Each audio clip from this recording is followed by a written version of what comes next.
ناپاک ہو جائیں گے، روزے دار کی نگاہ ناپاک ہو جائے گی، روزے دار کا سوچنا ناپاک ہو جائے گا، تو پھر بھوکے رہنے سے کوئی فائدہ نہیں، یہ روزہ ٹوٹ جائے گا۔ اللہ اکبر۔ کیا کرتا ہے جی یہ روزے دار؟ جب یہ روزہ رکھ لیتا ہے، روزہ رکھنے کے بعد جب یہ گھر سے نکلتا ہے، اگر کسی کی بیٹی پر نگاہ پڑتی ہے تو یہ فوراً اپنی نگاہوں کو جھکاتا ہے اور اس کا دل اس کے دماغ کو کہتا ہے کہ تیرا روزہ ہے۔ اگر اس بیٹی کی طرف گندی نگاہ ڈال دی، اگر اس عورت کی طرف زنا کی نگاہ سے دیکھا، اگر اس عورت کی طرف گندی نگاہ ڈال کے یہ سوچا کہ کاش میں اس کے ساتھ برائی کروں گا، تو روزہ ٹوٹ جائے گا، کیونکہ میں نے روزے کو ٹوٹنے سے بچانا ہے، اس لیے ان آنکھوں کو جھکا دیا اور اس دل نے کہا کہ میں اپنے رب کی پناہ تلاش کرتا ہوں، میں اپنی آنکھوں کو نیچے کرتا ہوں، میں روزے دار ہوں، کیونکہ روزہ اس کی آنکھوں کا بھی ہے۔ یہ تنہا بیٹھ کے روزہ رکھ کے جب تنہا بیٹھتا ہے تو پھر اس کے دل میں کوئی خیال آتا ہے کسی سے بے ایمانی کا، ٹھگی کا، ریاکاری کا، چگلی کا، توبہ کرتا ہے۔ کیونکہ فرمایا کہ میرے تو دل کا بھی روزہ ہے، میرے دماغ کا بھی روزہ ہے، میرے خیالات کا بھی روزہ ہے۔ اگر روزے دار کے خیالات ناپاک ہو جائیں گے، روزے دار کی نگاہ ناپاک ہو جائے گی، روزے دار کا سوچنا ناپاک ہو جائے گا، تو پھر بھوکے رہنے سے کوئی فائدہ نہیں، یہ روزہ ٹوٹ جائے گا، یہ روزہ ختم ہو جائے گا، کیونکہ اس کے ذمہ روزہ دے دیا اللہ نے، اپنا خاص مہینہ دے دیا، اور جو اللہ کے خاص ہو گئے وہ گندا نہیں سوچتے۔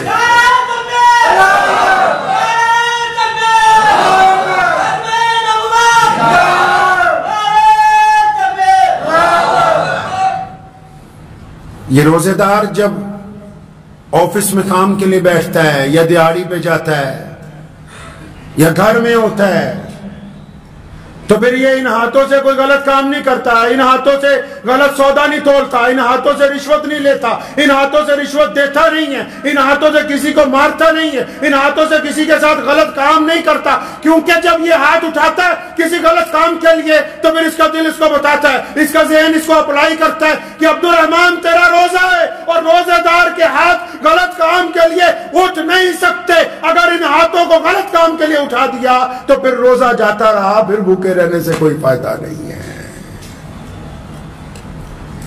روزے دار کے پیروں کا بھی روزہ ہے، روزے دار غلط قدم نہیں اٹھاتا، روزے دار غلط جگہ کی طرف نہیں جاتا، روزے دار غلط ارادے سے آگے نہیں بڑھتا، ان کے پیروں کا بھی روزہ ہے۔ اگر یہ روزہ رکھ کے غلط جگہ جائے گا، روزہ رکھ کے غلط کام کرے گا، پھر روزہ ختم ہو گیا۔ ارے اس کے تو کانوں کا بھی روزہ ہے، یہ نہ چگلی کرتا ہے نہ سنتا ہے، نہ غیبت کرتا ہے نہ سنتا ہے، نہ بدماشی کی بات کرتا ہے نہ سنتا ہے، نہ ریاکاری کرتا ہے نہ سنتا ہے۔ اس کے تو کان بھی اللہ کی اطاعت کے اندر ہیں، اس کی آنکھیں بھی اللہ کی اطاعت میں ہیں، اس کی زبان بھی اللہ کی اطاعت میں، اس کے ہاتھ بھی اللہ کی اطاعت میں، اس کے پاؤں بھی اللہ کی اطاعت میں، اس کا چلنا پھرنا اٹھنا بیٹھنا اللہ کی اطاعت میں۔ پتہ لگا یہ رمضان ایک انقلابی عبادت ہے، انسان کے جسم میں، انسان کی روح میں، اس کے لب و لہجے میں، اس کی نگاہ میں تبدیلی پیدا کرتی ہے۔ اگر رمضان آپ میں یہ انقلاب برپا کرتا ہے تو یقیناً آپ روزے دار ہیں، اگر رمضان نے یہ انقلاب برپا نہیں کیا تو پھر آپ روزے دار نہیں ہیں۔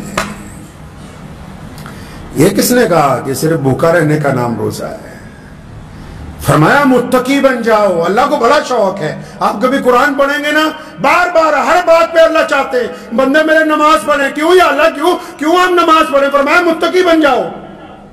فرمایا بندے میرے روزہ رکھیں، یا اللہ کیوں روزہ رکھیں؟ فرمایا متقی بن جاؤ۔ اللہ کو بڑا پسند ہے کہ میرا بندہ اچھا بن جائے، میرا بندہ پیارا بن جائے، میرا بندہ گناہوں سے چھٹ جائے، میرا بندہ اخلاق والا ہو، کردار والا ہو۔ اور اگر کوئی بندہ یہ کہے کہ میں تو روزہ رکھنا ہے، نماز نہیں پڑھنی، میں نے روزہ رکھنا ہے، جھوٹ بھی بولنا ہے، میں نے روزہ رکھوں گا، بے ایمانی بھی کروں گا، پھر وہ روزہ رکھے یا نہ رکھے اللہ کے نزدیک وہ بھوکا ہے۔ ایسے بھوکے آدمی کا کوئی روزہ نہیں ہے۔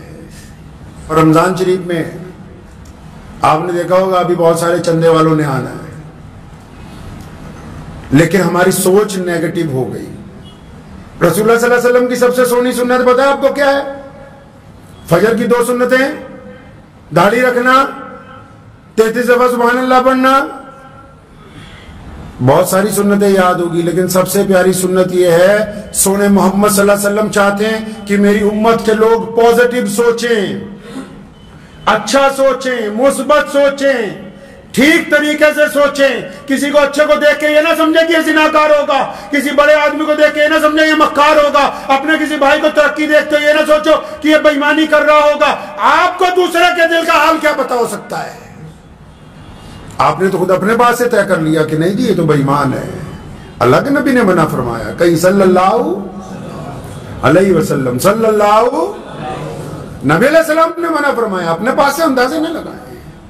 رمضان میں اس عادت کی بڑی ضرورت ہے. آپ خود ہی اندازہ, نماز پڑھ رہے ہیں, کوئی آیا قریب میں, اچھا یہ کیسے آ گیا آج, اللہ کے بندے اپنی ہو رہی ہے یا نہیں ہو رہی؟ دوسروں پہ جج نہیں لگا دیا اسلام نے, کسی کو کسی پہ اجارہ داری نہیں دی.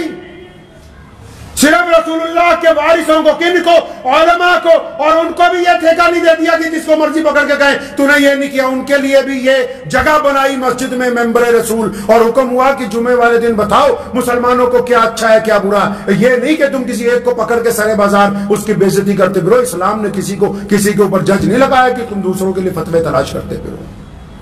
اپنی ہندی کوئی نہیں, دوجیاں دی فکر کری جاتے. اپنا سجدہ ٹھیک ہو رہا ہے کہ نہیں ہو رہا یہ پتہ ہی نہیں. شیخ فرید رحمت اللہ علیہ فرماتے ہیں میں چھوٹا تھا نا, ایک جگہ سفر میں گئے, اور میرے جو والد کے ساتھی تھے, میرے ابو نے صبح تہجد میں اٹھایا, نماز پڑھی, میں بھی پڑھی. تو فرماتے میں اپنے ابو نے کیا کہ بابا جی یہ باقی لوگ تک تہجد اٹھے نہیں. جب میں شکوہ کیتا تو فرمان لگے کہ تم ہی نہ اٹھتا تو چنگا سی. مطلب جب تو دوسروں کے بارے میں یہ خیال آ رہا ہے تم بھی نہ اٹھتے تو اچھی بات تھی. ہم دوسروں کے اوپر مسلط نہیں ہیں. اللہ تعالیٰ نے دستور طے کیا ہے. اگر کوئی مانگنے والا آ جائے کیا کہتے ہیں آپ لوگ, کیا کہتے ہیں عام لوگ؟ ہٹا کٹا بڑھیا ہے, تیرے ہاتھ پیر ٹوٹ گیا تو کیوں مانگنے آیا؟ رسول اللہ کیا کہتے ہیں؟ فرمایا اگر کوئی گھوڑے پر بیٹھ کے بھی مانگنے آ جائے, گھوڑا تو پرانے دور میں مرسیڈیز کا درجہ رکھتا ہے, فرمایا کہ اگر کوئی گھوڑے پہ مانگنے آ جائے بیٹھ کے, فرمایا اس کو بھی دے دو جب اس نے ہاتھ پھیلا دیا. جب مانگنے آ ہی گیا اور محمد الرسول اللہ کا محمد الرسول اللہ صلی اللہ علیہ وسلم نے اپنی عائشہ رضی اللہ عنہ کو فرمایا کہ عائشہ اگر میں گھر پہ نہ ہوں اور کوئی مانگنے آ جائے تو خالی نہیں لوٹانا ہے. میرے دادا حضرت مولانا مفتی محمد احمد لدھیانوی رحمت اللہ علیہ, مفتی اعظم پنجاب, فرمایا کرتے تھے میں نے اپنے والد صاحب رحمت اللہ علیہ شیخ اسلام مولانا حبیب الرحمن لدھیانوی رحمت اللہ علیہ کو ساری زندگی دیکھا. کئی لوگ بار بار آتے تھے, اگر کسی نے کہہ دینا حضرت بار بار آتا ہے تو ایک کوئی گل, فرمایا یہ خدا کا شکر نہیں کہ اللہ تعالیٰ نے ہم سب کو دینے والوں میں رکھا ہے لینے والوں میں. اللہ نے کہاں رکھا ہے جی؟ دینے والوں میں رکھا ہے, لینے والوں میں نہیں رکھا. خدا کا شکر ادا کریں. رمضان میں اور ویسے بھی ساری دنیا میں مسلمان سب سے زیادہ بانٹتے ہیں. رمضان میں پہلے اس بات کو دیکھ لیں کہ ہمارا پڑوسی تو نہیں بھوکا, چاہے پڑوسی کا مذہب کوئی بھی ہو. پڑوسی کا مذہب نہیں دیکھا جاتا, ذات برادری نہیں دیکھی جاتی. اگر پڑوسی غریب ہے, آپ مالدار ہیں, آپ بہترین چیزوں سے روزہ کھولتے ہیں, تو اس روزے کی افطار سے پہلے ضروری ہے کہ اس پڑوسی کے گھر میں کھانا بھجوایا جائے. اور اگر کوئی مانگنے آ جائے تو ضرور اگلے کی ضرورت کو جتنی ہماری ہمت ہے اتنا پورا کر کے بھیجیں. اور نبی علیہ السلام کا ایک خوبصورت واقعہ سنا کے بعد ختم کرتا ہوں. بعض اوقات کوئی بندہ آتا ہے, وہ آپ کو کہتا ہے کچھ دے دو, تو جب آپ اس کو کچھ دے دیتے ہیں, خاص کر جو مالدار ہیں وہ سنیں, جب کچھ دے دیتے ہیں تو نعوذ باللہ وہ آگے سے شکوہ کرتا ہے کہ نہیں جی میں تو بہت سوچ کے آیا تھا, بہت زیادہ مال ملے گا. آپ نے تو اس کے مقابلے میں تو ایسے ہی نبی علیہ السلام کے پاس ایک شخص آیا, اس کو جب دیا تو نعوذ باللہ اس نے ایسی بات کی کہ میں تو بہت زیادہ سوچ کے آیا تھا. عمر حضرت کو غصہ آیا, تلوار نکالنے لگے, فرمایا اس نے گستاخی کر دی. نبی علیہ السلام نے روکا, فرمایا عمر رک جاؤ. اس بندے کا ہاتھ پکڑا, گھر لے گئے, سیدنا بلال رضی اللہ عنہ کو بلایا, ابو ہریرہ کو بلایا, باہر سے اور سامان منگوایا, اتنا سامان منگوایا کہ 2 گٹریاں بھر گئی. اب اٹھ کے کہنے لگا یا رسول اللہ بس کریں, میں نے آپ سے زیادہ فیاض کسی کو نہیں دیکھا, یہ تو اتنا اٹھا کے بھی نہیں لے جا سکتا, میں اتنا زیادہ ہو گیا. فرمایا چل صحابہ میں جا کے کہہ, ان کی دل آزاری ہوئی ہے. صحابہ میں جا کے کہنے لگا میں نے اللہ کے نبی صلی اللہ علیہ وسلم سے فیاض کسی کو نہیں دیکھا. اور سارا سامان اٹھا کے جب چلا گیا تو قربان جاؤ, نبی علیہ السلام نے عمر سے فرمایا عمر آپ کی بات درست تھی کہ اس سے غلطی ہوئی, لیکن اگر تم اسے مار دیتے تو یہ جہنم میں جاتا. ہم نے اللہ کے فضل سے اس کی رائے کو تبدیل کر دیا, اللہ کے فضل سے اس کی رائے کو تبدیل کر دیا. محمد رسول اللہ نے قدم قدم پر امت کی رہنمائی فرمائی. جتنا دے دیا دے دو, نہیں ہے محبت سے معذرت کر دو, ہے تو پھر اس کو دے دے کے تھکا دو. لیکن محمد رسول اللہ نے ہمیں دینے والوں میں رہنے کا حکم دیا, لینے والوں میں نہیں شامل کیا. مسلمانوں کو مانگنے کی تربیت نہیں دی ہے. لیکن اس کے ساتھ ساتھ اگر کوئی کسی مسجد کے لیے, مدرسے کے لیے آ جائے, کسی بھی جگہ سے آئے, چاہے پنجاب سے کوئی باہر جا رہا ہو یا کوئی پنجاب میں آ رہا ہو, اگر تو اپنی ذات کے لیے مانگ رہا ہے کوئی سوال نہیں. نوٹ کر لیجئے میری بات دل کی تختی پہ.